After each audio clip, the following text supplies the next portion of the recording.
Aaron Judge is a better version of Brock Lesnar.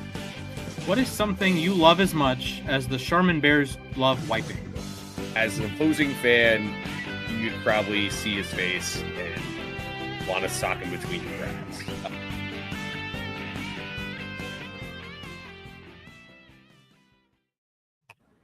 Hello and good afternoon to everybody tuning in. It is Losses Above Replacement, the best baseball podcast to grace your ears. I'm today's host, Alex Clark, joined by our very own MLB All-Star Home Run Derby batting practice pitchers in Mathias Almakurasaki and Ryan Splash Potts, my main men, on this July Wednesday evening. How are you all doing? Well, I don't think anyone would want me to throw batting practice to them, to be honest. Having tried throwing BP before, I am terrible at it. But I'm doing fine. Watched the World Cup today. That was cool. All of a sudden got really hazy here in New York. Sky looks kind of orange, but yeah, other than that, same old. Just hanging around next few weeks. Got some travel coming up. Looking forward to that. So yeah, doing all right. Actually, I'm going to dot every pitch on the outside corner, just cutters away. Can I throw a cutter? No, but that never stopped anyone from trying. Absolutely true. I don't really care about the World Cup anymore. I feel like a lot of people stop caring, and it's not because the USA is out. It's because Holland's no longer playing. Because right now the modern day version of Majin Buu from Dragon Ball Z is my favorite guy in the entire World Cup. Yeah, Ralph, good to see you as always. And again, we are recording this live here. If you are in the chat, go ahead and say something. We'll try to get to as many of you guys as we can. And if you are watching this recorded later, know that you can watch these live every Wednesday at 5 Pacific, 8 Eastern. I'm doing all right, I would say. I'm going to have a very athletic weekend. Again, I have another golf tournament on Saturday, and I play baseball Friday and Sunday. So by Monday, I will be put in 2 different places. Here, I will just be broken. But that's okay. We make it all work. So with that being said, first double base coming in with the Yankees superiority. Tell that to Ben Rice in the Home Run Derby. Speaking of the Home Run Derby, here, let's get right into the Derby. Also, yes, very much a nice hat, even if it is, that team. But okay, I can't even say that I even hate the Yankees anymore, because I only am allowed to hate one team, and that hate is specifically for one Houston Astros. But with that being said, we had this, personally, my favorite day of the baseball calendar was 2 days ago, the Home Run Derby. I just love watching people get high hit nukes. I don't know about you guys. It's one of my favorite events of the year. But we had that, and it was a very interesting field, honestly. You take a look at the teams, the guys that were participating here. You had Jordan Walker, Kyle Schwarber, Bryce Harper, so 2 Phillies made it into the Derby. Jack Caglione and Ben Rice were interesting picks as well. Then Wilson Contreras and Munetaka Murakami. And honestly, this Derby went not at all like I was expecting. I'll be fully real with you here. So again, first time in a while that they went back to the swing format as opposed to the timer, which, by the way, thank God they got rid of the timer format. That format sucked. But now we have the swings, a lot more fun here. So from these 8, I think a lot of people expected a few things. One, Schwarber going far, which he did. Got all the way to the finals. I think some other people really also thought that guys like Jack Caglione were going to do amazingly well, given the fact that he has, quote, donkey power. He's got all of the power in the world here, as well as guys like Ben Rice that can hit the ball an absolute country mile. And Junior Caminero, who was the runner-up last year. I wonder who won.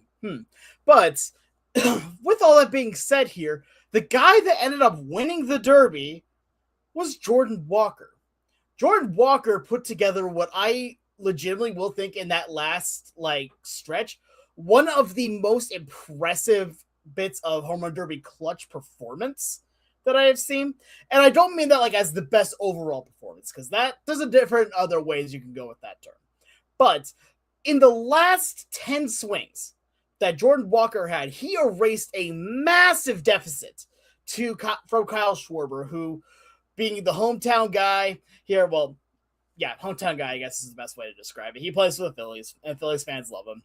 But Jordan Walker just went on an absolute tear and had to get 3 in a row on the final, what they call the magenta ball here, where you get unlimited swings as long as you don't make it out. And he just played amazingly well. He made it look almost effortless. But also, I don't know if you guys noticed, he was on a pattern. When he got into those final swings, he took 2, hit the third, took 2, hit the third. And it worked well. He won the Derby. Here, so guys, tell me, what was your biggest surprise, you'd say, of the home run derby? The player that you thought got eliminated too early or made it farther than you thought?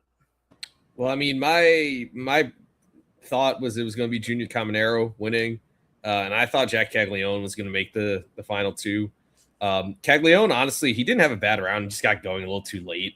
You could definitely see the nerves out there, and it looked like his dad kind of had some nerves too throwing to him. So I expected a little more from him, but I mean, it's not that Caminero did poorly in the first round. I thought he did great. But his second round wasn't as good, and Jordan Walker really didn't have to expend much energy that second round. And I mean, frankly, I thought Schwarber, he had such a great round in that final. I didn't know if there was a way for Jordan Walker to overtake him, but he just looked cool, calm, and collected out there. I mean, you got the whole stadium booing you because they want their hometown guy to win, and he just stuck it to them. Really, I mean, honestly, that was a sick moment. Doing it with his family in the crowd too. Yeah, no, it was awesome.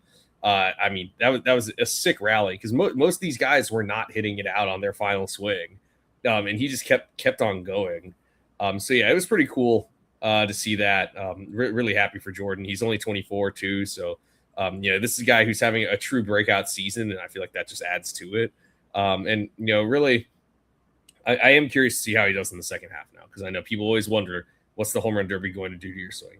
But to your point about the format, I'm in between here because I mean, my favorite home run derby moment, at least in my lifetime, is Josh Hamilton's first round at Yankee Stadium in 2008. That he didn't have a swing limit or a time limit; he just had outs.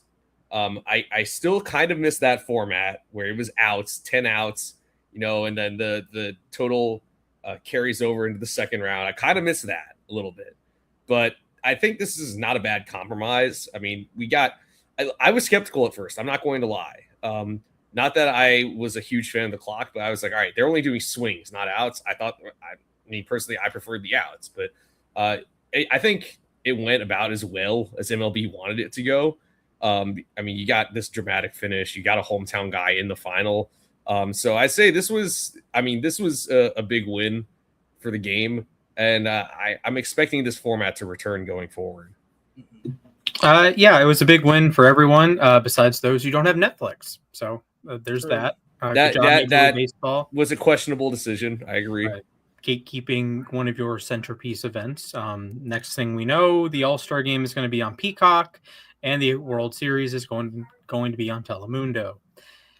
That said, the other big loser, Jeff Passan, congratulations, L.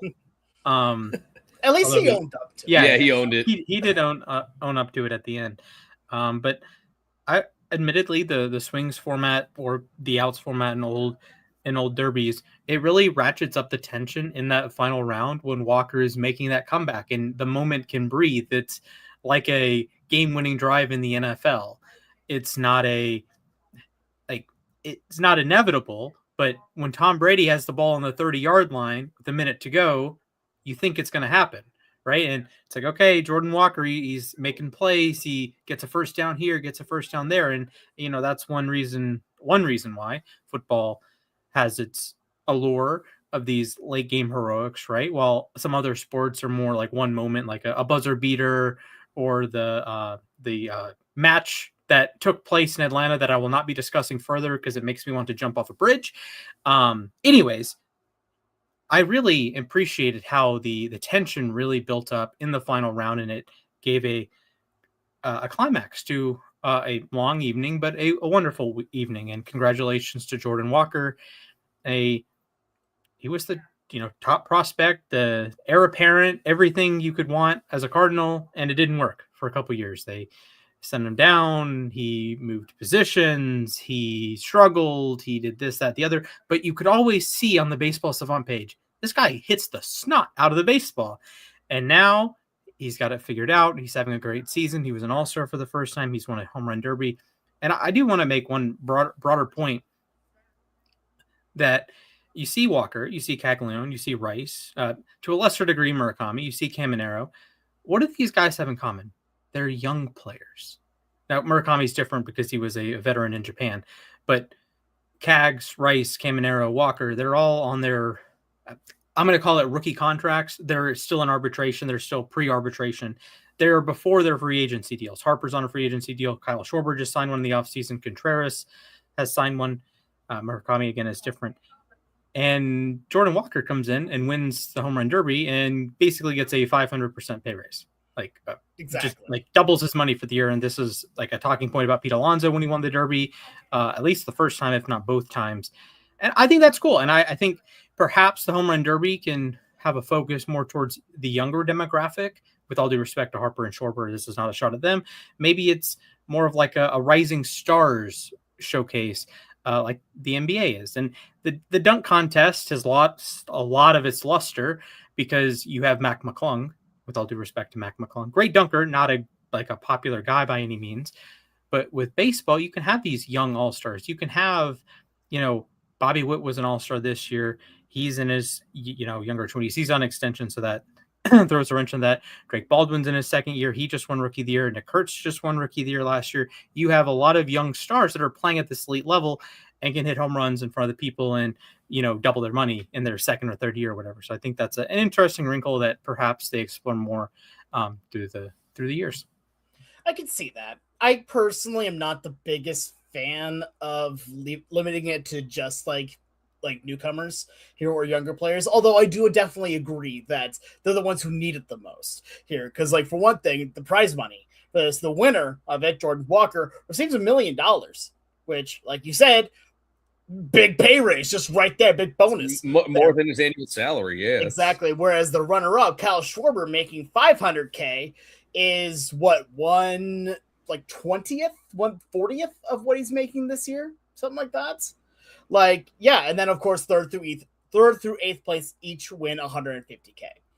My only problem I have with it becoming all about up and comers here or younger players is that we want to see some of the stars get to be in the Derby as well, because I will say the Derby is a lot more fun when you have guys that you know and you love to watch match. I love watching Kyle Schwarber in the Derby. Watching Kyle Schwarber hit bombs is just majestic. When he is up there at the plate, it's just different. It just feels different here. But at the same time, yes, I agree, especially when it comes to, the prize pools here. I want to bring up another interesting idea here, because I grew up here in also the outs era for most of this as well. But I personally don't really see that big of a difference between the swings and the outs era. Except for it being, a swing would be like a swing and a miss doesn't count as an out, right? No, it counts as an out. It's just if you hit a home run, that doesn't count against your outs or anything. Obviously, that's a fair point. That is a fair point. Swings count as, it's still if you hit a home run, you still have one fewer swing. But honestly, it is kind of similar in the way that, I remember a lot of Josh Hamilton's homers came when he had 9 outs going. And then, you hit, so you get to your last swing and you keep hitting home runs. I now that I think about it, though, I mean, the one part of the old format that I'm not sure would still hold up be the whole your total carries over into the second round. I went to the home run derby in 2013 at Citi Field.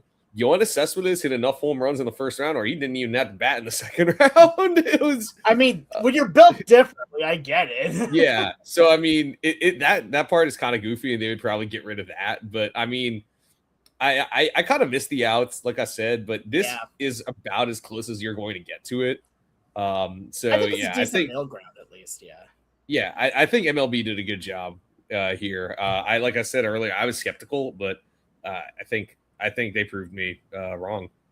Yeah, I like the fact that it is this way here for two reasons. One, we had the extreme end here of one side with the timer, right? Where you had everyone swing a billion times here, and then we're getting extremely tired half an hour in. But then you also have the out system where you can swing a lot as well, but you also have to be like you're not going to be in there as much. Doing the swings system at the very least limits it enough to where absolutely by the way limits it enough to where it still fits what the MLB wants of having it be a certain time bracket enough here where that's one of the problems that the outs format usually had was that because it was pretty easy to go infinite on that well easy like in context but it's a lot more fun, I think, this way because you still aren't going to have people needing to hit a billion home runs in order to go through anything here. Like, as much as I don't like the timer format here because of that, I will still forever hold J-Rod's first round in 2023. 41 home runs in one round is just nuts. Like, that's absolutely insane. Hit 81 home runs, a home run derby record. Did not win the derby. Oh, well, sad face. But no, like I like the new format. I like this swing system here. I think outs would be a lot more fun too, but at the same time, I like keeping it at least concise because then now we're not seeing two really tired guys in the finals just struggling to hit home runs out here, where you're just seeing these people get pushed to the absolute limits here for it. I will say one of my biggest surprises though was Caglione, because I really thought he was going to be in the top, at the very least, make it to the second round. Yeah, because to be fair, my personal pick for the final was Schwarber versus Murakami, just because I love Murakami and I think Murakami's great. But Jack Caglione was one where I'm like, if he gets a hold of it, it's just gonna keep going. It will not stop. That ball will just keep flying, and it kind of underwhelmed, but it was not because he had a bad round. He didn't. Just got started too late, which, again, honestly, with the out system, I think it probably would have made it at least to the second round. Because, again, he got hot at the end. Here.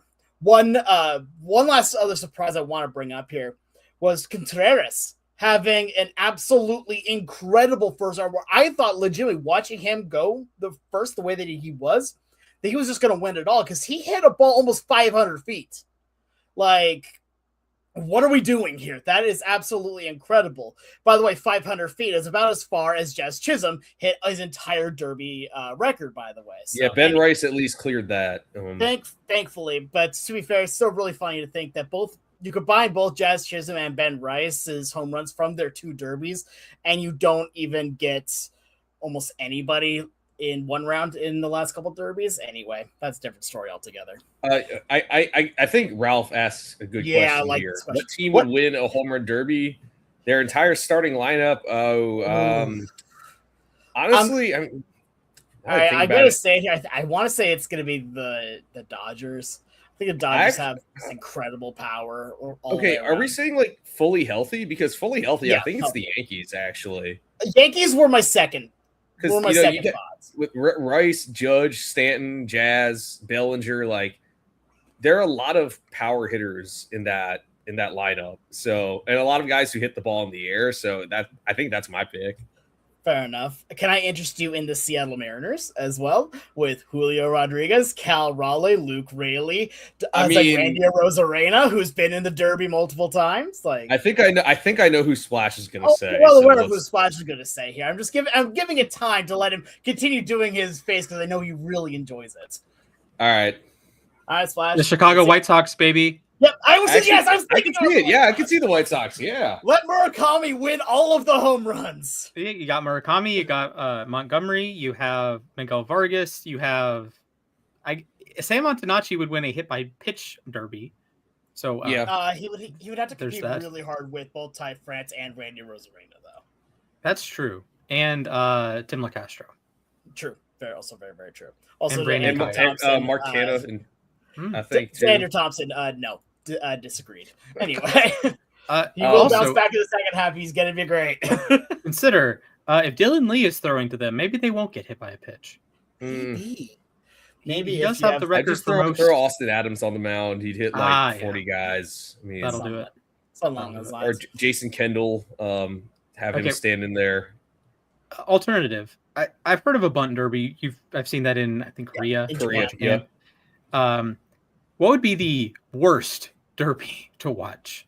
Oh God, the worst derby, the strikeout derby. Is that a thing? Yeah, the strikeout derby or the. But strikeout derby can be positive for the pitcher, though. The walk derby. I don't know. The ground into a double play derby. Oh, the Alex Verdugo special. Yeah. Exactly. Yes. The other. To be fair, shout out to We Got Ice for that idea, but also the what was the other one? The foul back into the catcher derby. Foul tip derby. Yeah, something like that. Could see it. What about a sack fly derby? I feel like that would at least be some. I could get behind that one. And yeah, to what Andrew says here, Francisco Alvarez easily wins the double play derby because he spent time on the IL and still leads the NL and GIDP. Only because Alex Verdugo is not an affiliated baseball right now. Yes. I mean, Alex Verdugo was the king of the ground ball to second base. It was like super, super impressive, actually. Like every year, too. It's insane. That's how it was. Okay, to be fair though, like I've seen a bunt derby live. There was a Mariner event that happened. I think it was before last year, something like that. Where actually no, it was 2023. I think one of the years earlier, where they had like a preseason the day before opening day. They just had everyone coming out and just doing fun stuff. It was a good time, and one of the things they did was a bunt derby. With Sam Haggerty and all that, and it was an amazing time to watch. I was getting so hyped watching it. It's a good time over there. Are you going to be at the 50th anniversary derby? I'm trying to. I feel like Ichiro is just going to dog everybody in it. Yeah. Like, I mean, that dude. If I bet it's funny. XYZ Balling referenced Luis Ariz. I think if Ichiro did the home run derby ever, he would crush everybody at it. We've had this discussion before, and honestly, it's a good discussion to have. We know that he can hit home runs. He still has had arguably the best round of BP that anyone's ever seen in history. Exactly, That would be fun. Ralph Pierce asking who would win. This is a great question, Ralph. This is a fantastic question. Chandler Simpson.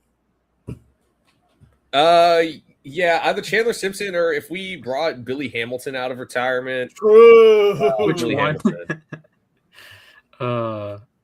The old one, the Hall of Famer, he was pretty fast too. He was very fast, yes, sliding Billy Hamilton. But it's funny, my dad actually saw Billy Hamilton hit an over-the-fence home run, which I'm pretty sure he had the fastest home run trot of all time because he wasn't sure if it went over the fence. But yeah, I mean, fair.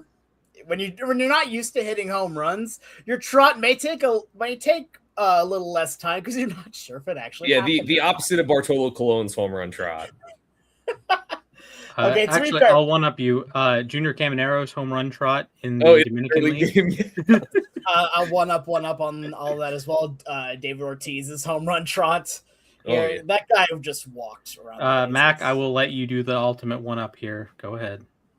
Which one? Robin Ventura, buddy. Oh, Ventura, yeah, of course, yeah. Yeah, it wasn't even a home run trot. I like this answer. Park home run derby, Bartolo and move on. I'd also like to throw Wilson Ramos out there and Ramon Castro. What about Dodgers Pujols? Dodgers or Angels Pujols is can I interest you? Oh, I just lost his name. Oh, can I interest you in veteran Yasmani Grandal? Oh, Yasmani Grandal. So if you're in the exclusive zero speed club in MLB, exactly, that's what I was using. I'd like to see you do this. Currently, it's Giancarlo Stanton. If I'm not mistaken, I know Ramos had zero speed. Grandal was always low. Posada was low. It was normally catchers that were like near the bottom. I forget which YouTuber it was did this challenge where he tried to hit an inside the park home run with a zero speed guy, and it was basically impossible. I mean, he would at least go on to Polo Grounds at the very least to make it at least somewhat possible. But no. Yes, I can confirm. I have 99 speed. I am part of the zero speed club, but I have the open a bag of chips derby. That's a good one. Okay, that was good. That was funny. Maybe that's the one I win. Who knows? Open a bag of chips derby. How would that be? Like, would you have to open a bag at each base or what? Yeah, I think that's fair. Yeah. So have the old adage that they used to do in the olden times of baseball, where if you got to third base, you just had a beer. Like, Yeah, you just could do that. Yeah. So if you ever made it to third base, you have a pint right then and there. Like, baseball's okay. Weird. I have a very alternate question. Maybe this could be a Patreon exclusive one day. If you played baseball with you score a run, you drink a beer, which player would a player be like better than their normal performance? Could a player be better than their normal performance when inebriated? Some people maybe. I'm not sure. Maybe not at the major league level, but I'm sure at the amateur level. Well, Doc Ellis is already proven. Doc Ellis did. No, that's true. Yeah. And Wade Boggs has also been, and also David Wells was hungover when he threw his perfect game. True, so. yeah. And the 1982 Cardinals won the World Series. 1982 Cardinals were up to something, yeah. And the 86 Mets. So it's yeah. Shout out to Pirates. Shout out to Pirate Parrots specifically. Mm-hmm.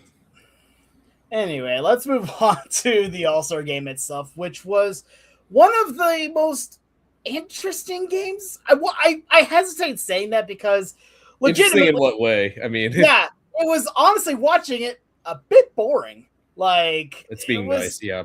That's the thing, is that the very first inning, you had Christopher Sanchez just absolutely poop the bed. Like, I'm not going to sugarcoat it. He did terribly and gave up 3 runs here, to the point where I don't think I've ever seen, at least in recent history, I have not seen a manager get the bullpen ready during the opening guy's first inning. Usually they're trying to go 2 innings. Like, this was like bro, if you make it through the first, you're lucky. But then after that, there was no offense. To be fair, there was arguably no offense in that inning too. It was just singles up the middle. There was 1 extra base hit in this game. 1. And that 1 did not belong to Trout, did not belong to Schwarber, did not belong to anybody that was in the starting lineup. That home run belonged to Miguel Vargas. And to be fair, that ball was absolutely mashed. Oh my gosh.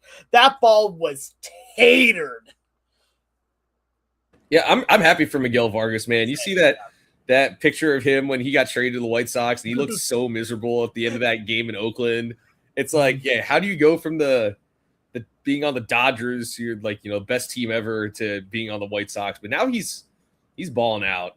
Good for him. But yeah, the game itself, best part of it was the whole recreation of the Sandlot scene. Oh my God! With Ray Charles singing "America the Beautiful." That was awesome. Great production there. The kids going out on the field. That was so great. The game perfect. Itself though was just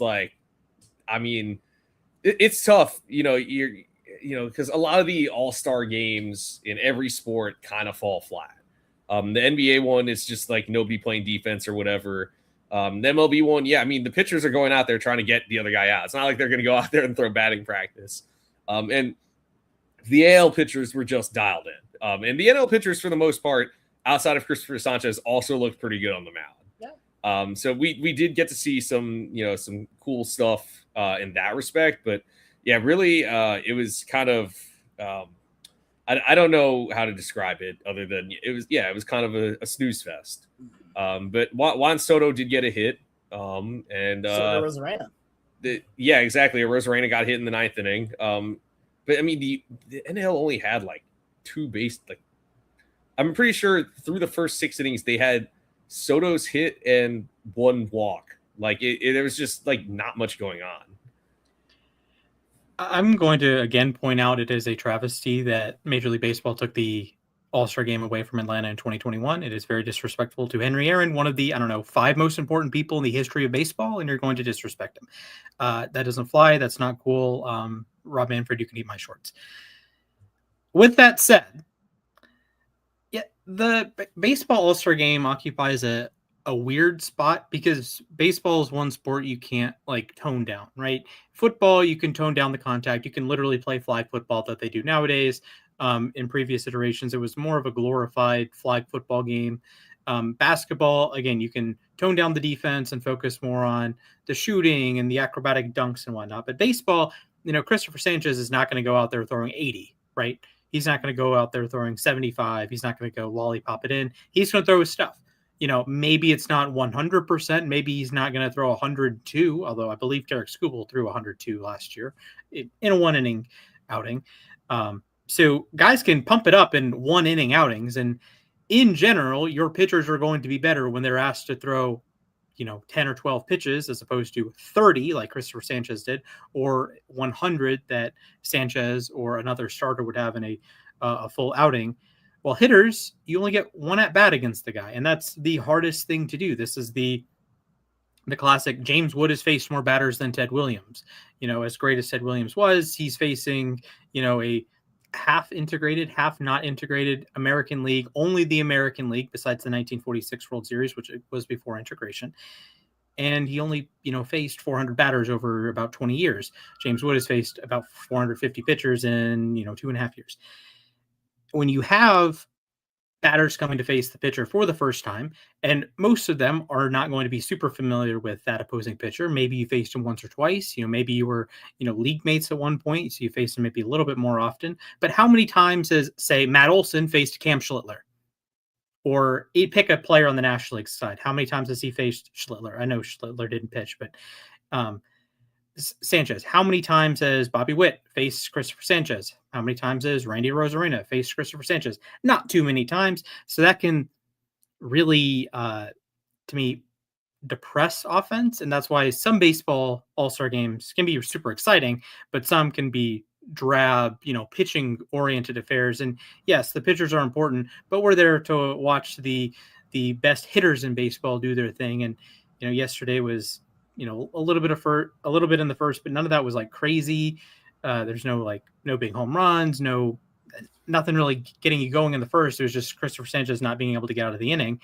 The Vargas homer later, and that's all she wrote. There wasn't much back and forth. There wasn't much excitement. Like I didn't feel like I was missing anything. Like I went into work. It's like, okay, cool. Nice. I didn't feel like I was missing some like grand experience. Like the Derby had a climax that, was fitting at the moment. It's, the 250th anniversary of the country. Jordan Walker wins in Philly. He's, he's a Georgia guy, so he's winning in enemy territory. He beats the hometown guy. Like that had some storylines, that had some gravitas, that had some buildup. The Home Run Derby was just, or the All-Star game itself was just more, the AL took a 3-0 lead in the first inning. Okay. Oh, Dylan Cease, 1, 2, 3. Okay. Or he walked Freddie, but got 3 outs very quickly. So, okay. That's how it's going to go today. Yeah. I mean, look, there were some classic all-star games when we were younger, I feel like. I mean, I can think the 08 one at old Yankee Stadium that went extra innings. 06 when the AL rallied down to their last strike against Trevor Hoffman. And then I remember, I mean, even more recently, 2018 was a great one. If I remember, that was the one where I know Scooter Gennett hit a game-tying homer off of Edwin Diaz, who was on the Mariners at the time, and it went to extra innings. Like that, I remember watching with some of my friends at one of my friends' places, and it was I think the most fun All-Star game we've had in a while, at least of the last 10 years, I would say. And then there's last year too, with the knockout round and Kyle Schwarber going crazy in that. But yeah, a lot of the All-Star games tend to go this kind of way. It was the first shutout in an All-Star game in 13 years. And honestly, there was a point where I was wondering if there was going to be a no-hitter. I'm pretty sure there's never been an All-Star game no-hitter.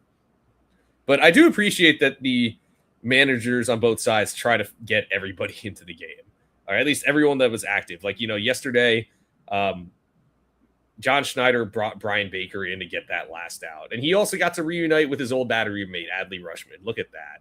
And, the NL, I know some people have some bones to pick because Dave Roberts let Justin Wroblewski go a second inning. But, like, again, he was trying to get basically everybody in the game, which is cool. I mean, I think it would have been cooler if Mason Miller got a full inning and then Yohan Duran also got a full inning. But I think they did the best they could with the cards they were dealt. Yeah. I will say it was kind of funny just seeing Mason Miller come in for one batter. It's like strike him out with basically no hesitation. All right, you're done. Get out of here. Like that was funny. Was it great? No, it just added more time. It felt like, But yeah, the part that really gets at me with this was the fact that it was a shutout. This is like you said, first shutout in 13 years, and even more so when you take a look at how it was a shutout here. There were only 3 hits in this game, and all of them were strikeouts. Yeah, and 15 strikeouts. Jeez. The 3 hits for the National League were as follows here. Vicar Armstrong, Juan Soto, and Otto Lopez. I don't believe it was in that order, but Otto Lopez was with 2 outs in the 9th. Yeah, I know that Otto Lopez was last. I remember that much. But Soto got the first one, I believe. Yeah. Exactly. PCA, I think, had the second because it was later in the game here. Yeah, anyway, regardless here. There was no offense here. There were 2 walks, 15 strikeouts, and to kind of echo Splash's point, yeah, it is difficult when you don't normally see a hitter. It's like you don't normally see a pitcher in any real circumstance here. Because yes, now every team does play every team at least once here, which again, I'm a fan of. But you're not always going to see, again, Randy Rosarena going up against, I don't know, here, Raisel Iglesias. You used to see that. But you're going to probably, right when Raisel was on the Angels. Because I saw Splash. Yeah. But Randy was on the Rays. I was thinking. Yeah, no worries. Okay. You're good. But like you're gonna see probably better offense from, like when you're facing your own division rival, you're not gonna see as much offense when you're facing someone that you don't see every year. But at the same time here, I don't know how much that plays too much of a factor when you see the offense for the American League getting 7 hits, 3 runs, although to be fair, and I'm going to be very clear as I say this, weren't earned. Like, I mean, it was some base hits, but also a couple walks that just, none of the balls really even looked like they were hard hit. So we'll go from there here. But honestly, I still enjoyed watching it. I love the All-Star game. I love the All-Star festivities. It is one of my favorite parts of the baseball year. Here, just everyone coming together, just have fun playing baseball. And to echo Matt's sentiments, the Sandlot stuff that happened here was one of the best presentations I've ever seen as part of a game here, and I will go on record saying that it was better than Bad Bunny's Super Bowl performance. It was good. Like, both were great, don't get me wrong, but this felt legitimately perfect. Not as good as last year's. You can't top the Hank Aaron tribute. Sorry. Yeah, the Hank Aaron tribute was awesome too. That was also really darn good. Exactly. Although I did appreciate when they announced the starting lineup that the players would sign the Declaration of Independence. Yeah, that was cool. That made me bust out laughing. That was so good. That was great. I mean, that's such a great idea, but also, dang, that's kind of weird at the same time. The clip I saw of it was Yordan Alvarez signing. I found it hilarious. A non-American was signing it for the clip I saw, so that made me laugh. But I thought that was great. And I think it was. I thought it was a pretty cool presentation. It was fun. All right, let's move on here to our next topic. Here, talking about bubble teams, as the trade deadline is now just a couple weeks away. Here, there are a number of teams where you're not quite sure where they stand here, because as you take a look at the standings, it's not as clear cut. Right now, at this exact moment here, according to MLB.com, your playoff teams on the American League side are the Tampa Bay Rays, Chicago White Sox. That still feels weird to say. The Texas Rangers, the Yankees, Guardians, and Mariners here. And then on the National League side, your 6 teams are the Dodgers, Brewers, Braves, Cubs, Phillies, and Marlins. Again, feels weird to say that one as well. But there's a number of teams that are close. There's a number of teams that are in that wild card spot, maybe trying to get to that top spot or could fall out. And so we have a number of teams that we're going to do a little 3 words only on for these teams. And I have a list here. It's in our group chat. One of you guys put it out. I think it was Mac. I don't quite remember. But actually, I'll have it right here. Yep, it was Mac.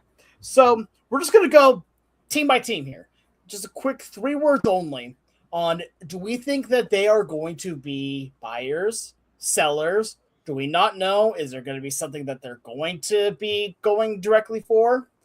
Let's start out here in the American League. We'll start out in the East here. So we'll start out with the Red Sox. The Red Sox have been a very interesting team this year, especially with, a big injury to some pitchers to where a lot of people can't even name anybody on their starting rotation. That still feels weird to say. But they have really surged as of late. And right now, boast a record of 46-48, just 2 games below 500, and only half a game out of an American League wildcard spot. Gentlemen, 3 words only. Are they buyers or are they sellers? I mean, my 3 words are go for it. I mean, I think they're buyers at this point. They've rattled off 9 wins in a row. They seem to have finally figured things out under Chad Tracy. I take notes. There's a certain ball club that waited until late June to fire their manager. The Red Sox fired their manager in April. Now they've gotten settled in with him. I know it was kind of like a weaker schedule, with the teams they beat for this winning streak. But I think they should be buying. I know they were talking about trading Sonny Gray and Aroldis Chapman and Wilson Contreras, but I think you're seeing the potential they have. They're not even fully healthy. They don't have Garrett Crochet right now. They don't have Roman Anthony. This is their chance. The AL's wide open. I think you go for it. Yeah. My 3 words. Paredes was there. You had all off season to ship Jarren Duran out to Houston and bring in Isaac Paredes and improve the old offense here. But of course they didn't do that, and now Houston is still in the hunt here. And I mean, Paredes is having a solid season. He's at 2 WAR, he has a 115 OPS plus, and that would be perfect at third base, where Caleb Durbin admittedly has turned it around and does play a terrific defense, but Paredes can play all 3 of the base positions, and Durbin is a great defender. I can imagine he can pick up another position, or you have extra utility. You have had shortstop injuries and second base injuries like the entire season, but now, guess who's right behind you? Houston. They're not going to trade you Isaac Paredes. So I do think Boston's going to buy, but I think they missed their best opportunity to buy when it was a mutually beneficial trade back in the offseason. Yeah. I think for my 3 words only, I'm going to just use 1 word. Capitalize. Because right now, like you said here, they started out horrible, fired everybody, and now they're winning again. And this is also, like we said, this is without Crochet. This is without Roman Anthony. So at that point here, you might as well you've already shown that you can win without them. Get yourself better so then when you have a full team, you're ready to go.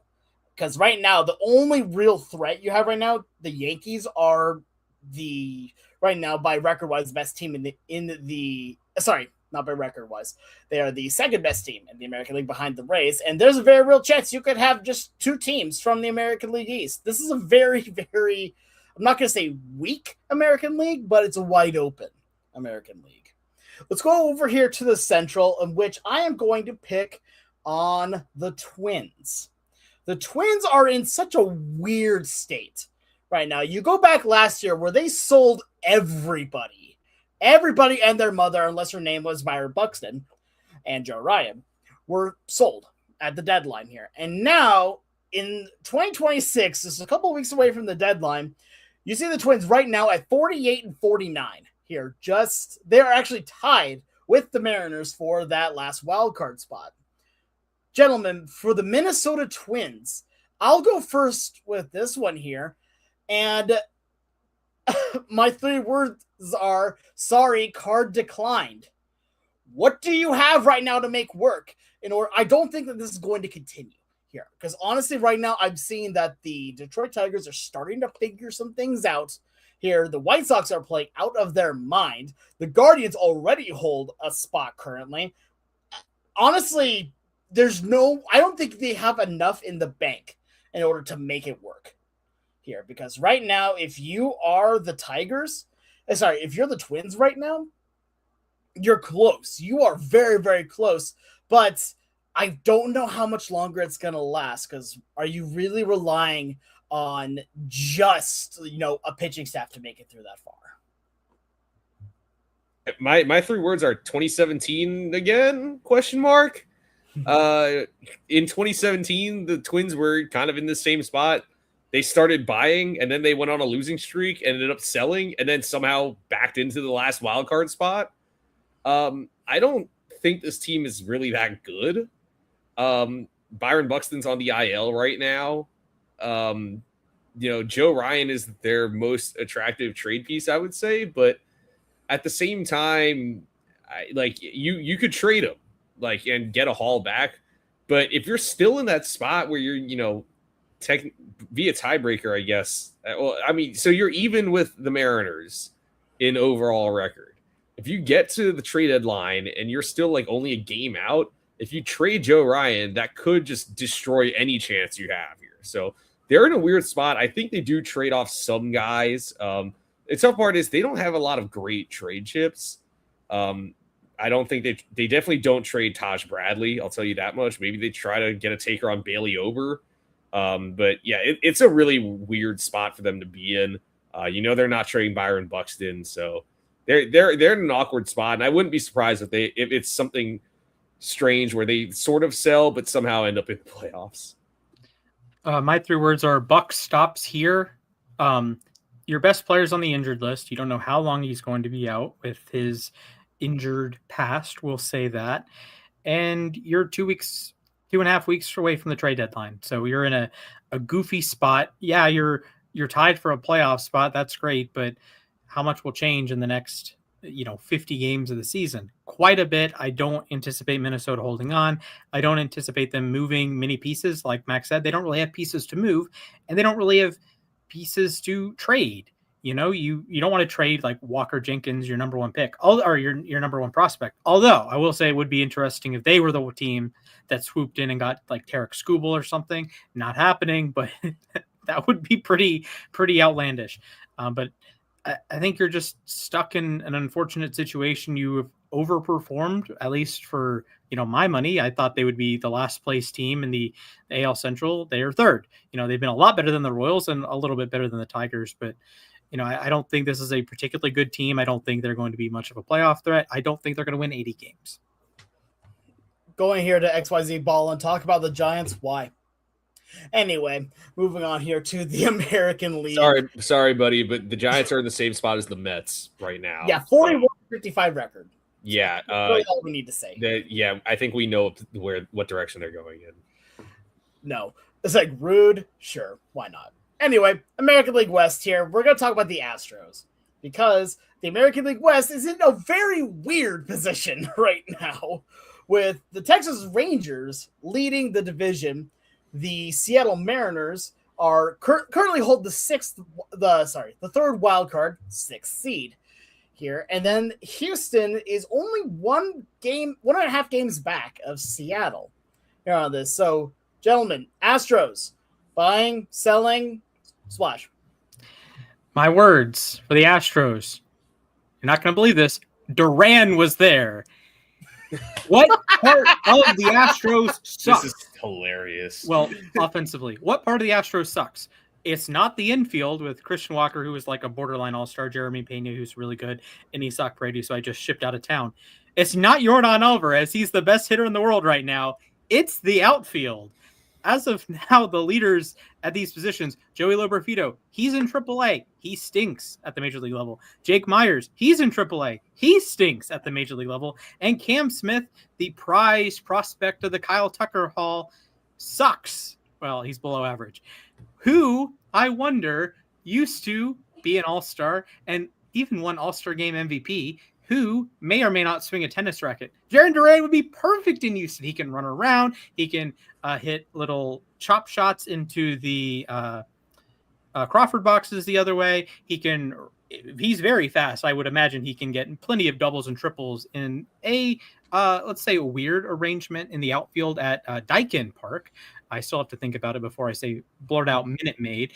But that was my thought. This was a perfect offseason trade. And now, who is not going to trade you? Jarren Duran, the Red Sox, who are in the thick of a playoff spot. And you're the Red Sox. Who is not going to trade you Isaac Paredes because you're in a thick of a playoff spot? The Astros. Good job, incompetence. Both teams played themselves somehow. Yeah. Although all right. I will say Yeah. personally though, my thought process of then I don't think the Astros are going to trade Paredes at any time soon anymore, just because that he's doesn't make so any good. sense He's anymore. built to hit in Houston. Like I've talked about this before, that he is. If you want to build a hitter to hit in Houston, like if you're making like a backyard baseball character where you have to assign points here, all those points are basically turned into Isaac Paredes here to hit in Houston.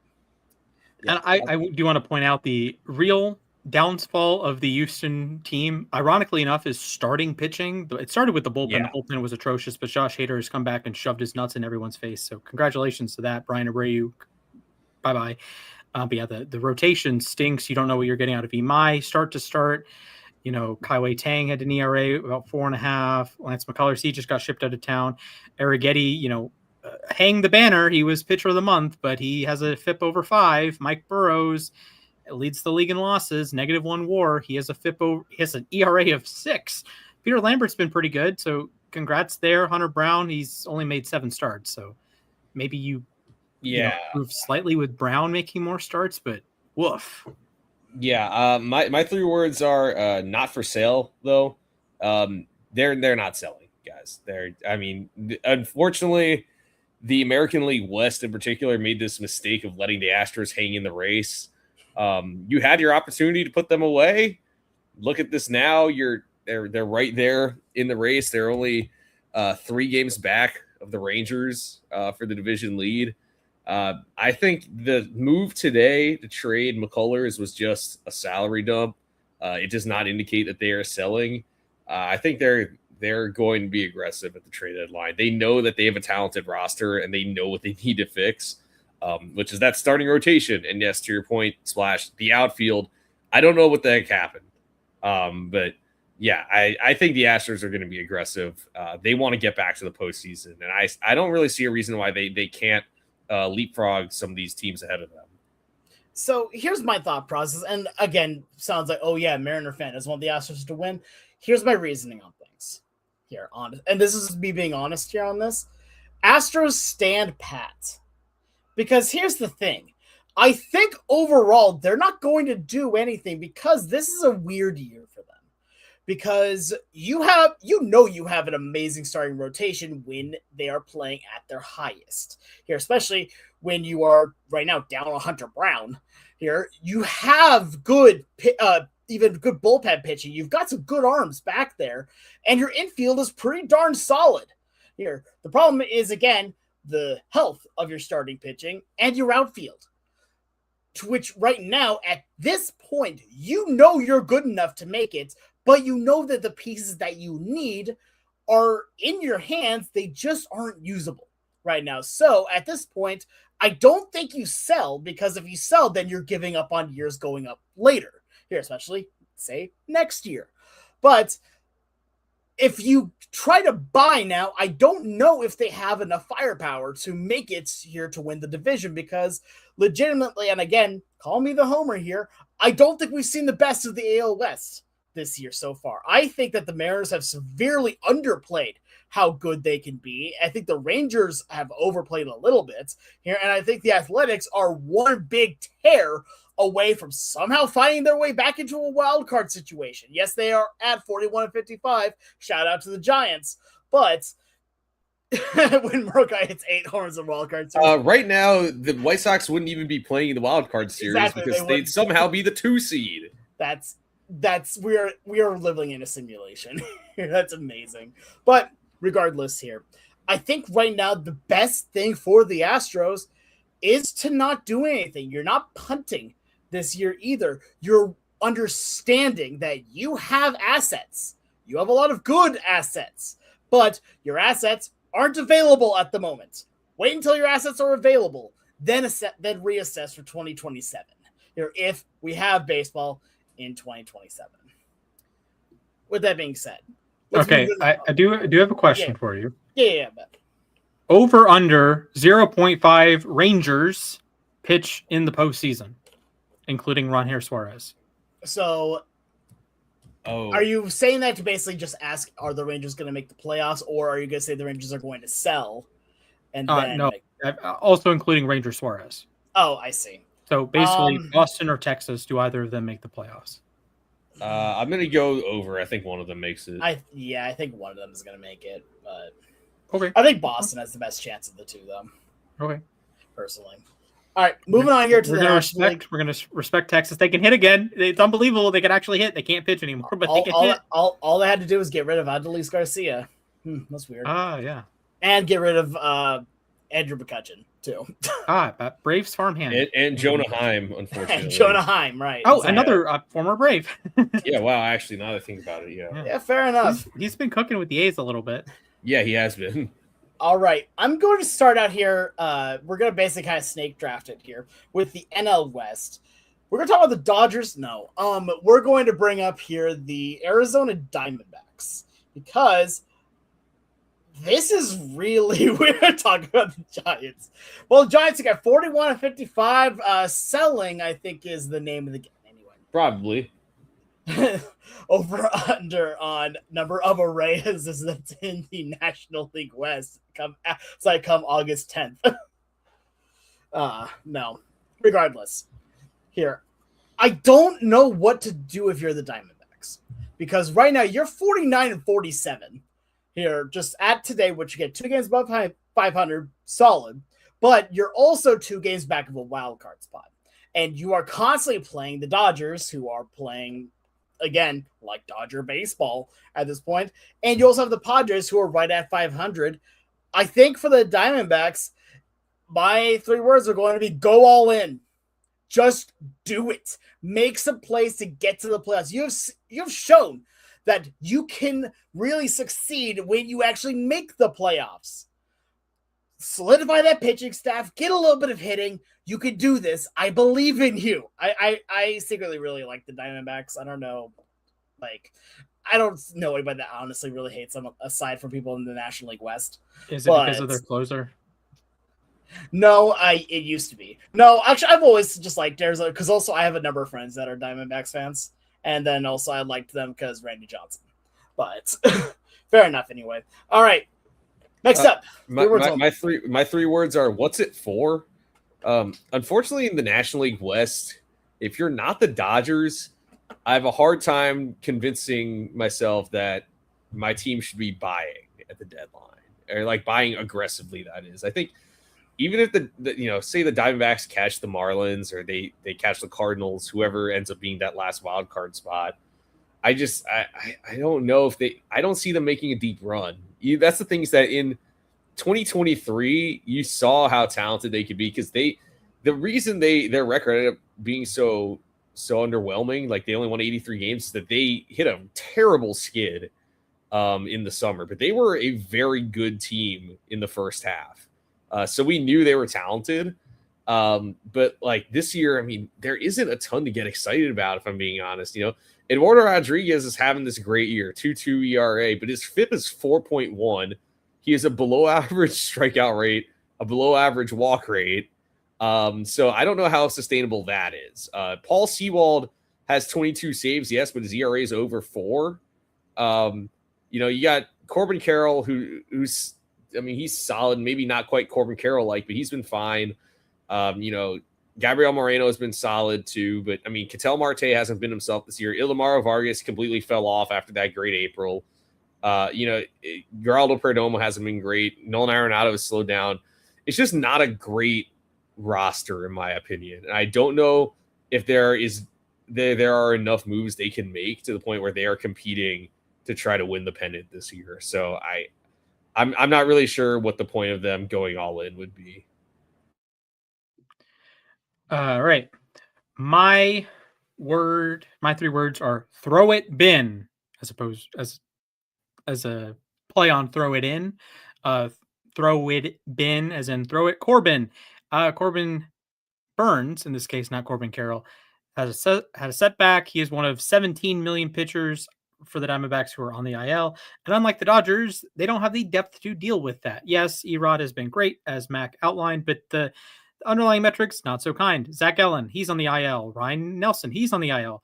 Old friend Michael Soroka, he's on the IL. Who is starting games for you now? Brandon Pfaadt has a 4.7 ERA. That's not particularly good. Jose Cabrera made 4 starts, 5.6 ERA. Not great. Yeah, I don't think they have the pitching, and I don't think the offense is as good as it was in 2023. And like Ketel Marte is having a down year. Corbin Carroll is probably like half a tick below where you want him to be. He's a 125 OPS plus guy. You'd rather him be in the 130s or maybe at 140. He does lead the league in triples, though, so that's good. Arenado's been fine. Moreno's been pretty good at a smaller sample size. Geraldo Perdomo is back to like being a good player, not like an all-star or an MVP candidate like he was last year. Lourdes Gurriel is coming back from injury. He hasn't been very good. I just, like Max said, you don't get too excited about anything, and there's not a standout unit on the team. Like the bullpen's pretty good, pretty solid, with Taylor Clark, Kevin Ginkel, Johnny Lasagna, Juan Murillo. Like they've been very good. Paul Sewald, it's time for him to pitch. That still worries me. And like I said, the lineup's not some juggernaut. They have an OPS plus of 90 on the season. That's not particularly good. And it's really buoyed by, a hot month from Ildemaro Vargas and Gabby Moreno playing out of his mind, really.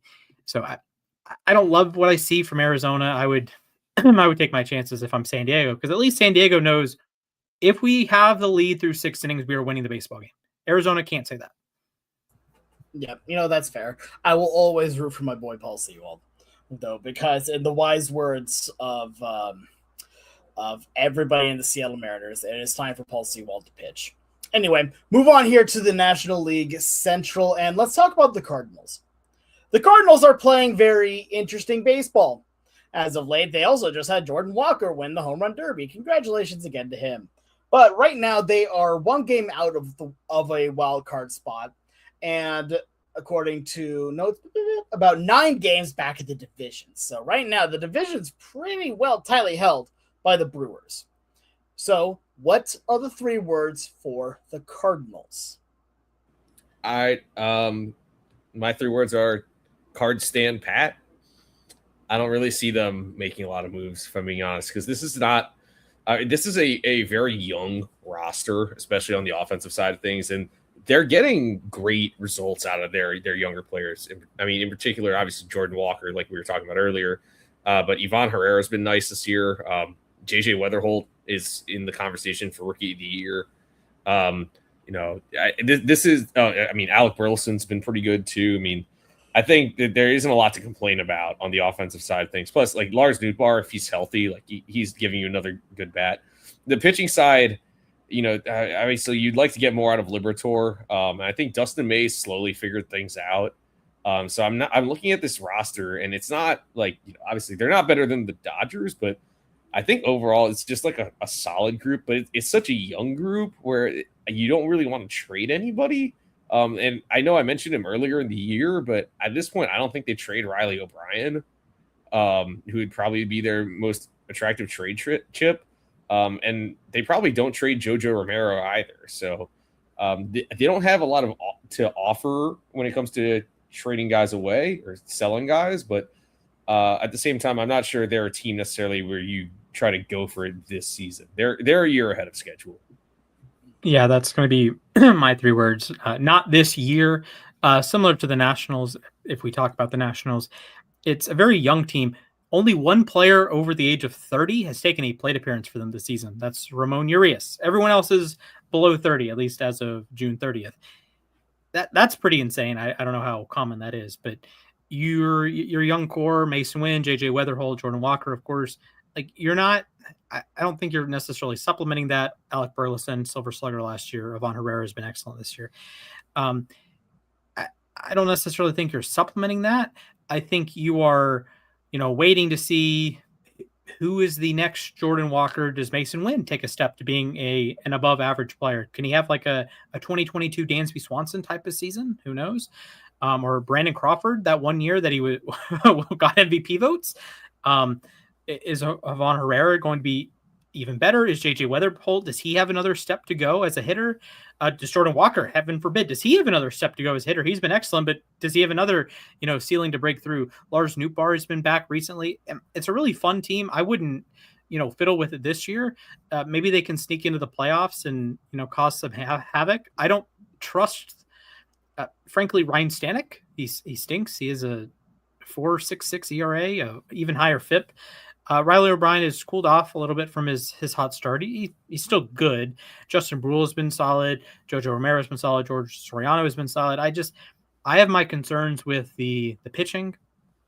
Like, I think they can hit. I think there's a situation, if you just gave every team like an average pitching staff, the Cardinals could make one of those crazy runs that they did when I was a kid. But with their current pitching staff, Liberatore stunk. Dustin May, outside of one awesome outing, has been kind of hit or miss. His FIP is good. His ERA is not.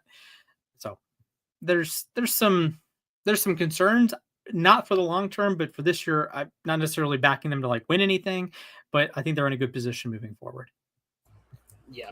My 3 words are makes sneaky move.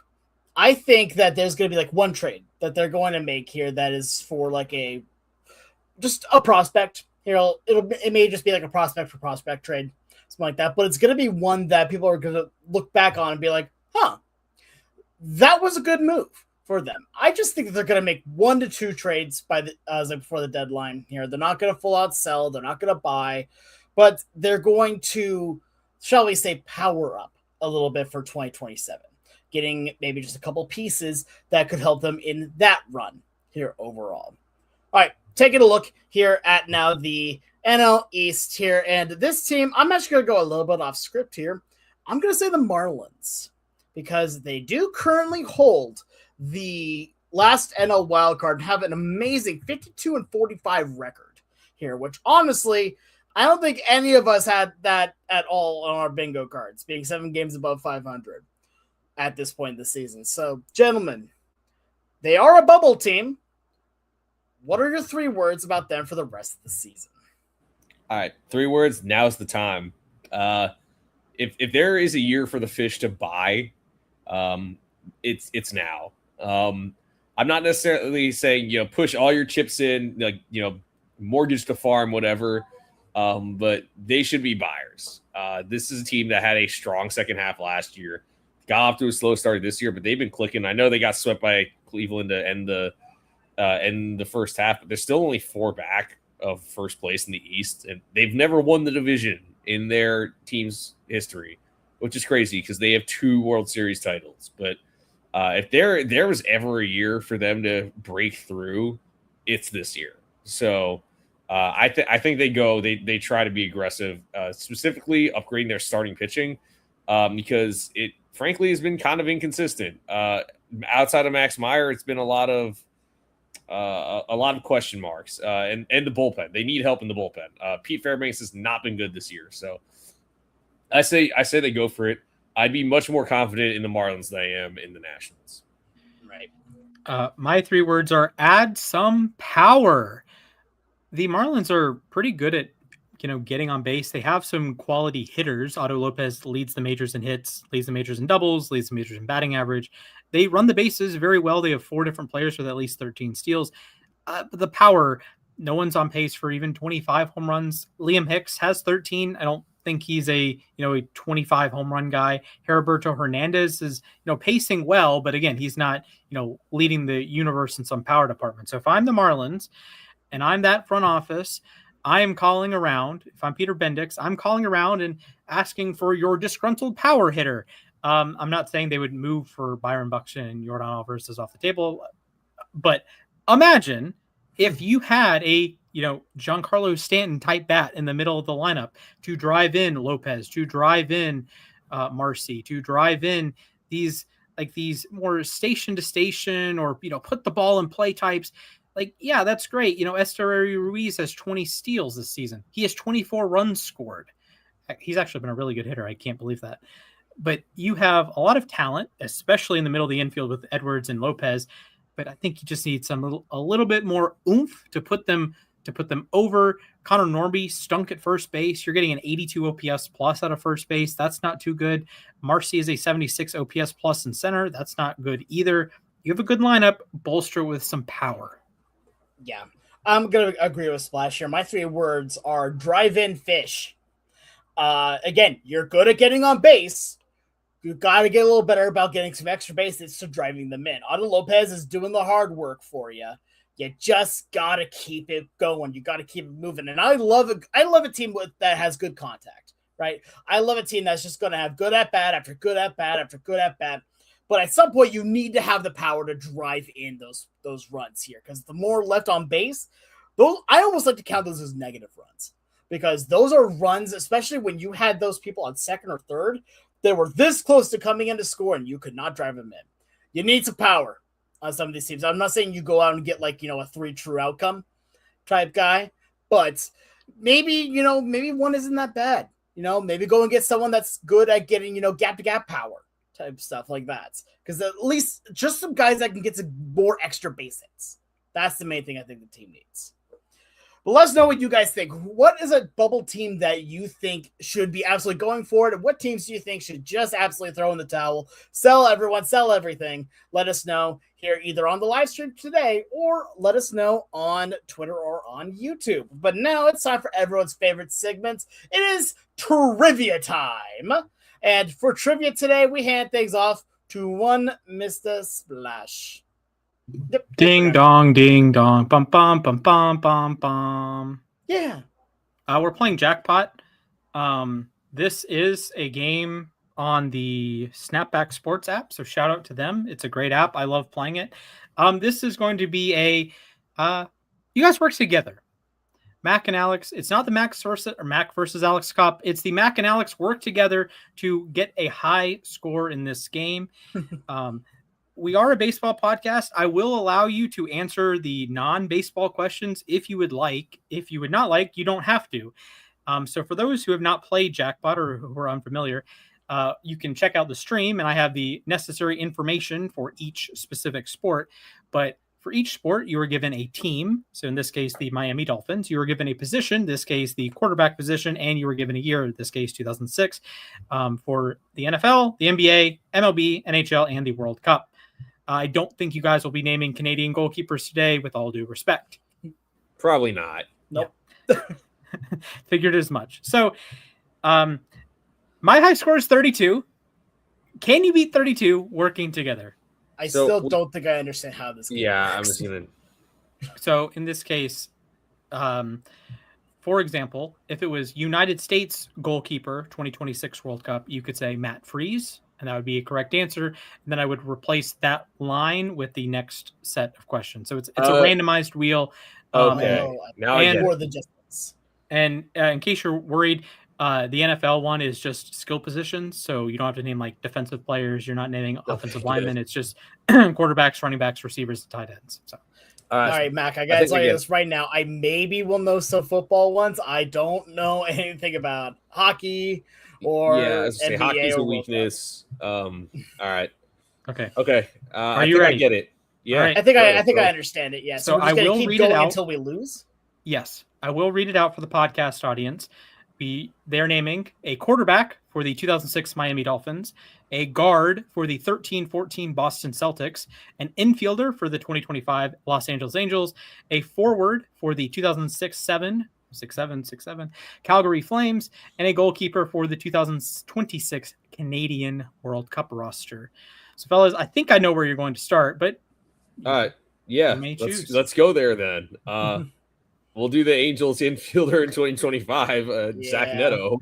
Yeah. All right. I was patiently waiting for you guys to pull like Dante Culpepper out. Actually, I do know Canada's goalkeeper. All right. That would be correct. That is 1 point for you all. And let me adjust. See, your new category there is Cardinals pitcher in 2011. Okay. World Series team. Yeah. Yes. I was about to say, is that a Kyle Loesch year? Is that your guess? Your guess? Well, no, I'm asking. We're working together. I know. I think it is a Kyle Loesch here. Okay, then Kyle Loesch. Yes, that is correct. That you're up to 2. Now, your baseball is a Houston Astros infielder from 2021, a year they famously took the L in the World Series. Okay. Do we have to stick on the same sport now, or no? You can jump around. My best score was 31 NFL and one soccer, ironically enough. But yeah, I jump around. I'll try to max out one category, then jump to another one. All right. I'm gonna.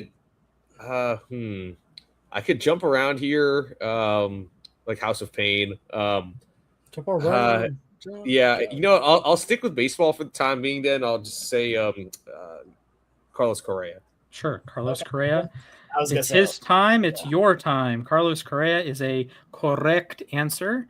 Your new player is a Detroit Tigers pitcher Oh, in 2016. oh. Okay. Pretty sure. No. Do you have one, Alex? Or No, I do not actually. Shoot, that's like a it was an almost playoff team. Lost out the last game of the year. I know there's someone that's going to be very angry on our comment section. We don't immediately know this. But, I mean, I have an answer, but I'm going to. If you have an answer, go for it. All right. American League Rookie of the Year, Michael Fulmer. All right, Michael Fulmer is your guess. Michael Fulmer is correct. Let's go. You're up to 4.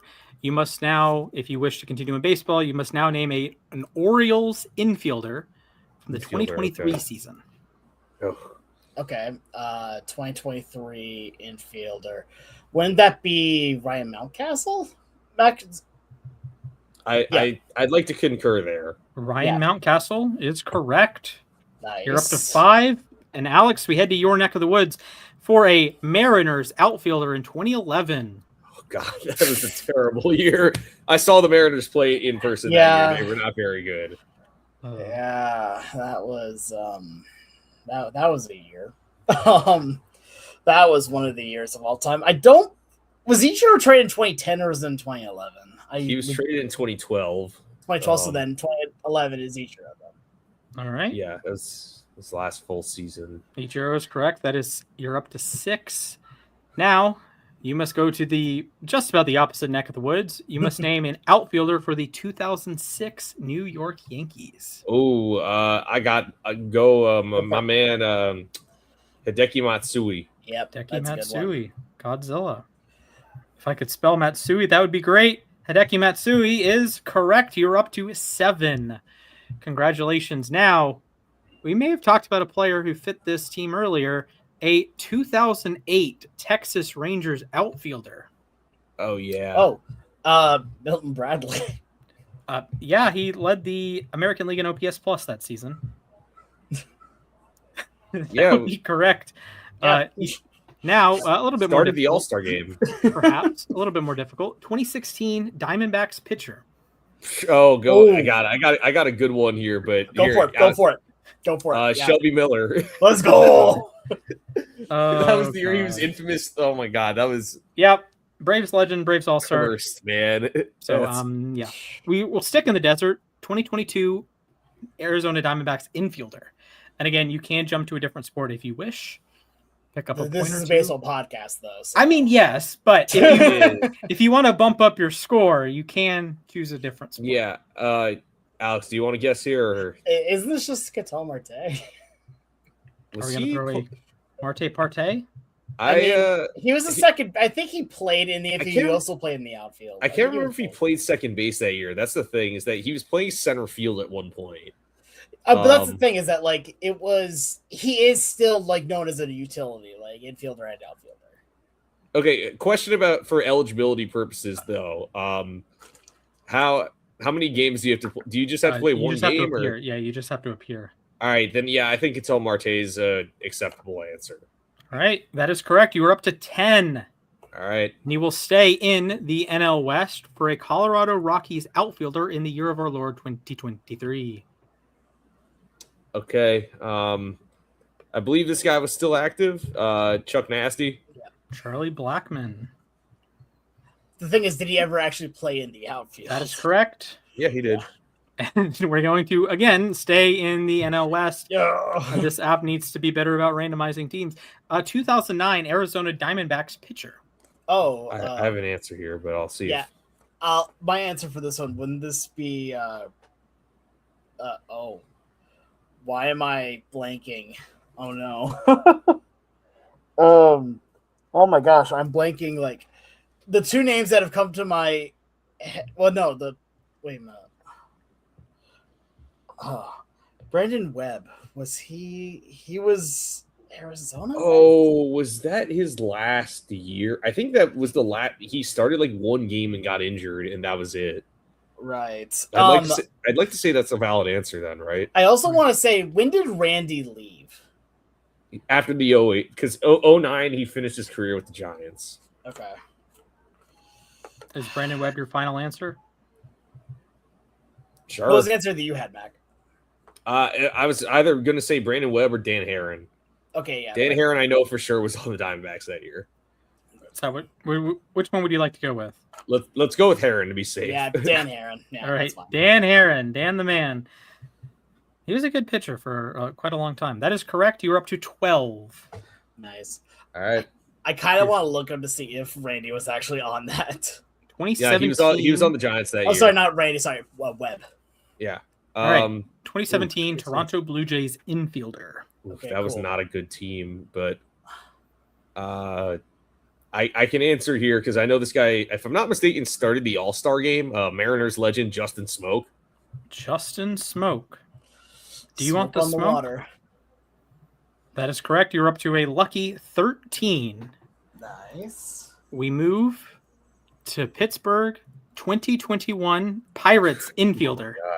They had those? Not a good team, but they did have a guy who started the All-Star game that year. Yeah, they did. I know he's kind of a legend in Seattle. You're Adam Frazier. All right, Adam Frazier, you're up to 14. Nice. Do we love and respect Adam Frazier on this? Adam podcast. Frazier's a legend, man. All right, 2005 Pirates outfielder. When year did Jason Bay start doing everything? Oh, he's active by then for sure. Okay, then yeah, I would say Jason Bay. Jason Bay is 15 for you. Banned from New York. All right, we're going with the greatest team of all time, baby. It's the 2023 Atlanta Braves, but a pitcher. I'm trying to pick which name I want to go with. I'll go with your man Bryce Elder, 2023 All-Star Bryce Elder. Ick, you're up to 16. Oh, beautiful. All right, we're going to XYZ Ballin's neck of the woods for a 2025 Giants outfielder.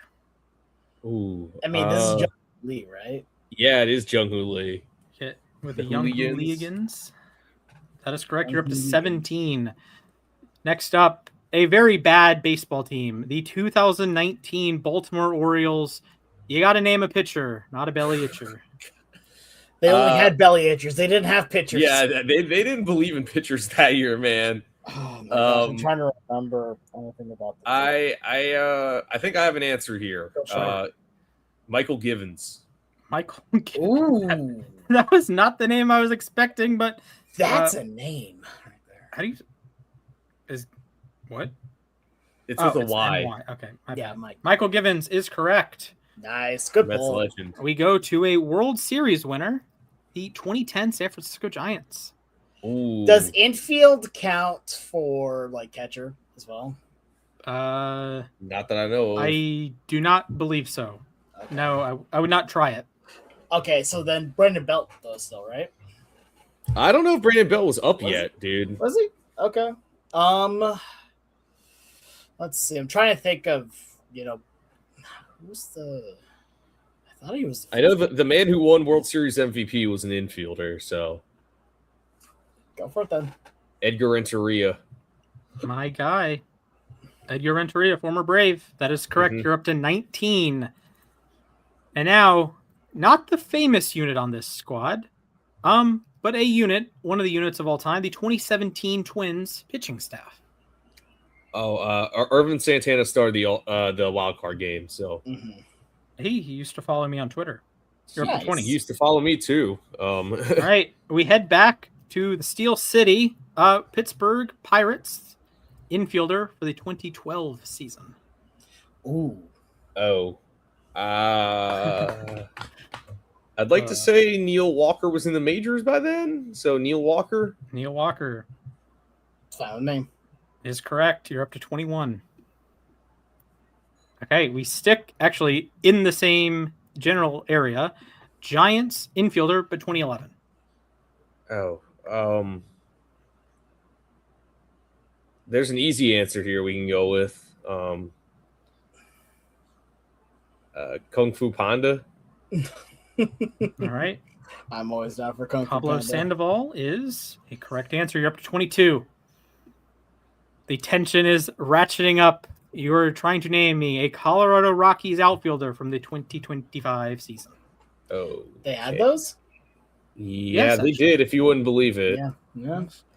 I'm just waiting for one of you to name like Dante Culpepper.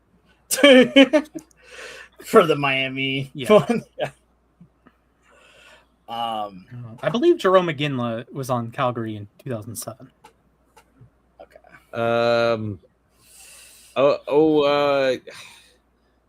I'd like to say this guy played last year. Yeah, Brenton Doyle.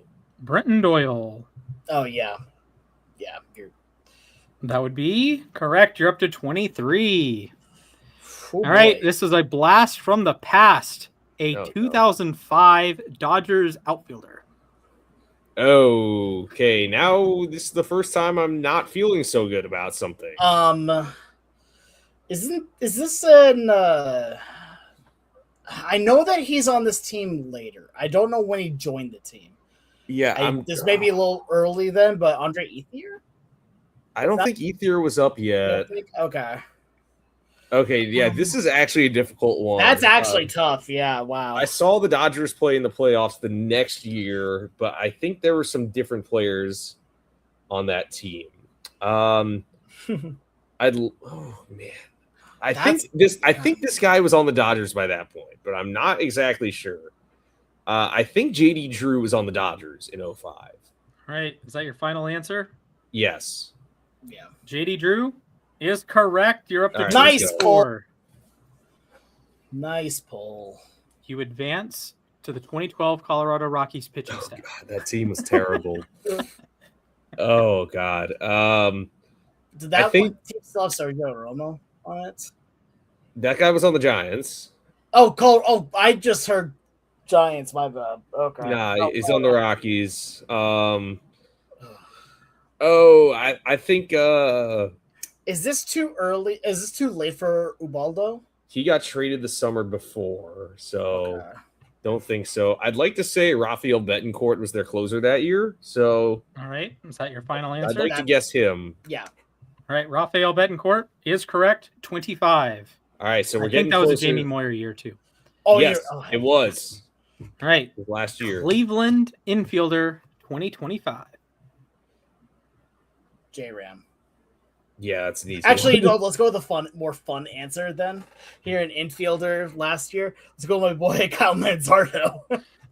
Kyle Manzardo would be, if I could spell correctly, is correct. You're up to 26.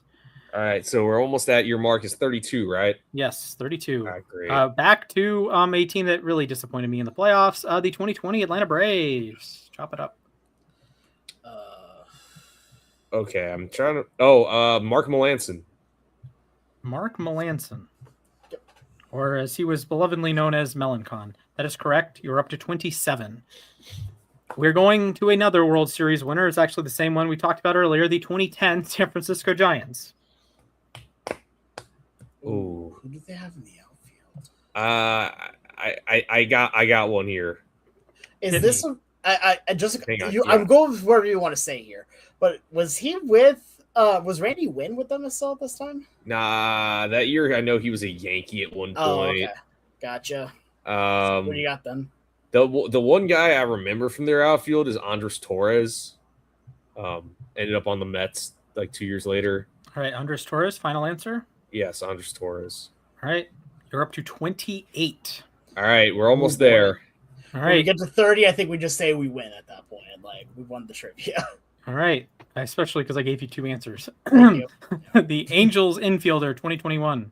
Oh. Okay. I want to make the wait, no, actually, Anthony Rendon. Did Anthony Rendon play that year? I want to say he did, because I don't think he played. 2020 was kind of weird with that. Here, I think he at least tried to play some games. Good to go? Yeah, I mean, I think I'll go with Anthony Rendon then. Yeah. All right, Anthony Rendon gets you to 29 All for right. 30. The Marbles, Cleveland Guardians, pitcher 2019. As all of my alarms go off. All right, 2019. You said. Yes, I do have work tonight, so yeah. All right. This will be a fun one. I mean, we talked about the All-Star game earlier. We could say their All-Star game MVP, Shane Bieber. Yep. Catching Bieber fever tonight, in Cleveland, are we? by the way, that year. Yep. Bieber fever is correct for 30. Marlins pitcher 2005, if you'd like to continue. What'd you say? Marlins pitcher 2005, if you'd like to continue. I mean, I think we probably should. I'm good. Let's just call it at that. Say yeah, that. All right. I think. Congratulations, fellas! You got this is a fun game, and I could This probably is fun. play it for hours if I'm being honest. Definitely, yeah, absolutely. But thank you so much for preparing that. Yes. we can that was figure awesome. out who hosts trivia next week. You can. Well, actually, we do know who's going to be hosting. It's going to be me, because Mac will not. I will not be here. Yeah, so I'm the one that doesn't read the group chat. So, Anyway, fair enough then. So, but thank you for that, Splash. As we like to end every show here, it's time for the moment to ourselves. We'll take a moment to talk about anything that's on our mind. It does not have to be baseball related, but it absolutely can be. Gentlemen, would either of you like to go first? All right, Splash, you could go first. Your time begins in 3, 2, 1, begin. Hello, friends. I have a pack of cards. I'm going to open it live on air. We got a Royce Lewis. He kind of sucks now. My Pookie Bear, my goat. He's here.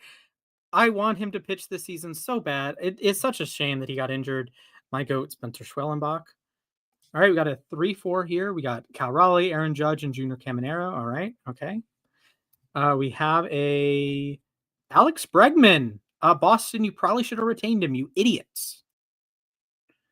All right, we got Troy Johnston. He's having a good season. Rookie for the Rockies now. I know it's a Marlins card, but yeah, he's been good this year for the Rockies. All right, we got a Romy Gonzalez. Solid, like a utility piece. A guy you want on your bench, maybe not a guy you want starting, like for you on your playoff run. Solid player. Jonah Heim, former Brave, now an A. He's been pretty good with the A's. Unfortunately, his daughter is not named Anna. We got a guy with an extension in Baltimore, Samuel Basayo. Is he going to knock Adley out? Is Adley going to stay in Baltimore? Who knows? Find out next year, in the next couple of years.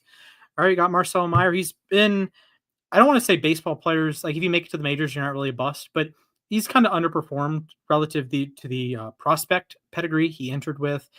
He and Christian Campbell have not quite hit the ground running, I'll say, at the major league level. Got another 3 for here.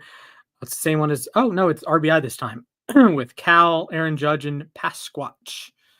Pasquantino's had a really down year. It's just disappointing to see. We have a defensive specialist here, Carlos Narvaez. A good player. He was really he was a mainstay of our Gold Glove rankings for a little while, so he's a really solid player. And we end with Jack Perkins, rookie for the A's. Maybe he's our closer one day. I don't know. I would hate to be a closer in Sacramento or Las Vegas. So welcome and return soon, Pookie Bear. I think Splash pulling a Spencer Schwellenbach card on stream is a top 10 moment we've had. Yeah, that is amazing. All right, Mac, would you like me to go next? Yeah, sure. Go ahead. All right, so I'm going to count me down, please. All right, your time begins in 3, 2, 1, go. MLB The Show, we need to talk. San Diego Studios, we need to talk. I don't want to just be always negative about something that I do enjoy playing at times here. This Series game sucks. I'm sorry. Like, I know everyone's going to say, I've been trying to stay away from discussing about it because it's like, okay, yeah, it makes sense. The fact that the game has been managed so poorly from start to finish on this is honestly at this point embarrassing. The game is run amok with cheaters that are using aim bots here to get good hits. You've been banning people that have been actually just trying to get free packs here, but still not not adding any software to the game, just using an exploit that you had in there since the beginning. Lying about the PCI shortage. And then on top of it, just even hiding the durability stat on cards in order to increase the overall of cards without actually increasing the stats that matter, especially in Diamond Dynasty where they cannot get injured. It's just bad. I have not felt this way about an MLB The Show game since MLB 18, which is very funny considering that the cover athlete of both games is Aaron Judge. But I really do love this series. I think it's a lot better run than some other ones. Hint, hint, Madden, hint, hint, CFB. But even then, like, we hold you to higher standards because we care. We just want to have these games. Like, again, 19 and 21 were amazing. 20 even was really good here. 22 was fun. What's going on to the point where this game fell just so far? You even had the whole World Baseball Classic stuff to work with. And you did, honestly, a really good job with it, except for not being able to let us play as the WBC teams. Come on, what's up with that? But I don't know if I'm going to keep playing. Like, I haven't touched the game in weeks because I just haven't felt the urge to do so. I feel like I'd use my time better playing other games, and I don't want to get back into the heavy grind of grinding for hours and hours for a card that's going to be useless in a week. That was a lot more fun when you keep up with it, but after having weeks and weeks and weeks of just not wanting to play because of everything that's been going on, it might. I'll probably open it up at least a couple more times, but it's not going to be one of my mainstay games. And that really honestly hurts me because I really do love the show games. I think they're fun. I enjoy them. They're one of the ways how I really get to connect with people here. That's something that Mac and I do a lot off stream. And the fact that this game is just so poorly run, really, it honestly hurts. So please, SDS, just do better. Yeah, honestly, I still haven't gotten the game this year. I'm not the only one who hasn't gotten it this year. My friends. I mean, it's just I'd recommend against it. Yeah, honestly, it's tough because I'm gonna have a 2-month stretch where I'm home by myself, and it's gonna run through the end of baseball season. May I introduce you to backyard baseball? Well, so yeah, I'm gonna get there. Hey, you could double whammy. You could stream it on the channel. I mean, I do have it, and that is potentially a plan. So yeah, I mean, that's the thing is that, like, obviously, like, I could download it as like another form of entertainment, and maybe it'll be on sale by then. But yeah, even as someone who hasn't downloaded the game, I just keep seeing disappointing things. It's like, if you get it at like 50+% off and you just play like that's what I mean. Yeah, stuff, you'll have a good time because the offline. Yeah, I mean, I have a PS5 for a reason. It's just like I haven't had a real reason to play it. I thought I was going to download it back in like April or something. And I just never did. And honestly, I'm kind of feeling good about my decision right now. I think you made a great decision because I paid $100 for it. All right, yeah. I mean, and this is why I play FIFA 18. So fair enough. Yeah, exactly. This is also why we play MLB Power Pros 2008. Exactly. And FIFA 2010 South Africa. All right, Matt, you ready to go? Yeah. All right, your time begins in 3, 2, 1, begin. So I want to talk about the game that Alex just mentioned, Backyard Baseball. I downloaded it. It's fun. I think they made probably hitting too easy and pitching too difficult. But I guess the one thing I wish they had was sort of an option to have, pitching at one difficulty and hitting at another difficulty, because hitting is really, really easy right now, but pitching, it's impossible to get anyone to swing and miss, it feels like. But still, I think it's great they brought this game back. I think it's one of the best purchases I've made. Gives me another thing to do during my free time. So, shout out Playground Studios. I'm glad they finally brought Backyard Baseball back. It was one of the reasons I got into baseball when I was younger. So, shout out those guys. Shout out Pablo Sanchez, obviously. Though the guy I'm hitting best with, I believe right now, is Ahmed Khan. But great to have Backyard Baseball back. And I mean, who knows? Maybe, I do believe at some point it is supposed to come out on consoles, but I love that I'm finally able to play it on my computer again. When they re-released Backyard Baseball 97, it was not available on Mac, which was disappointing. But now, yes, I can just play it on my computer like I did when I was a kid. So I'm really happy to have Backyard Baseball back in my life.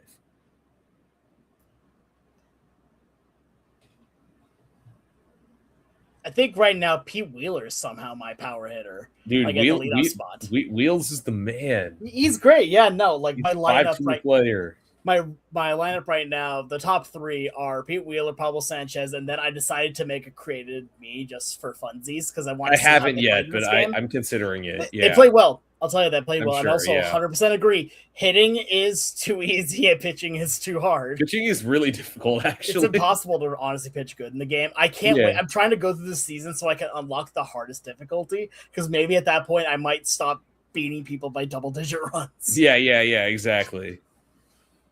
All right. But honestly, I think that's going to do it for us. Thank you so much to everyone who tuned in.